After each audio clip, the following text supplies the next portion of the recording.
chama, não fica.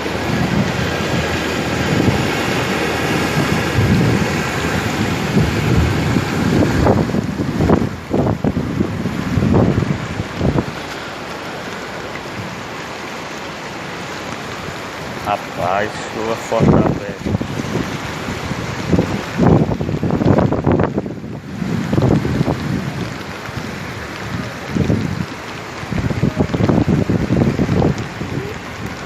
Eita, agora o rio encheu.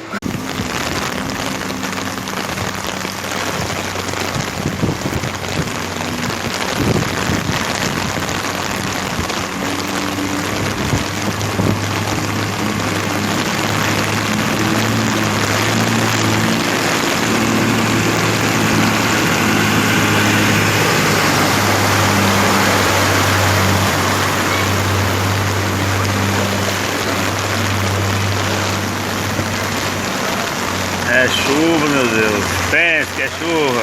E forte.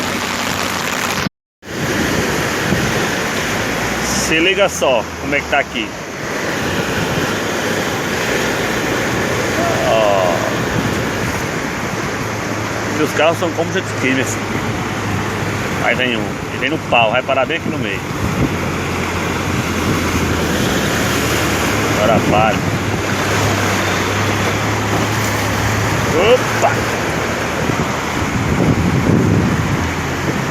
Tô me sentindo dentro do rio aqui. Isso é louco, bicho.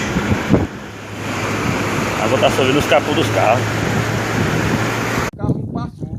Eu voltei direto lá da igreja com medo de jogar o carro e afogar tudo. O barracão dentro d'água.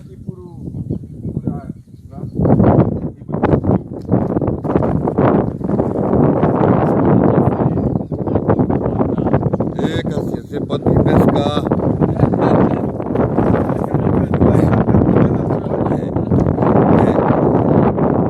Pode vir pescar de canoa, Cassinha, que você está dentro d'água.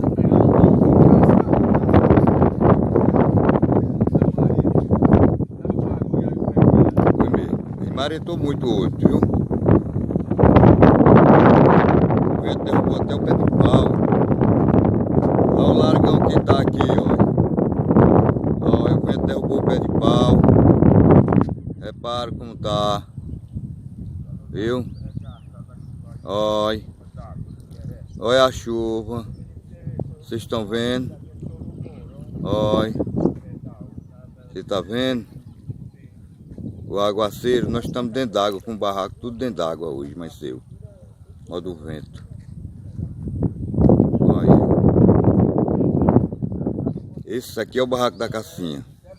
Esse é o meu, ó, tudo dentro d'água.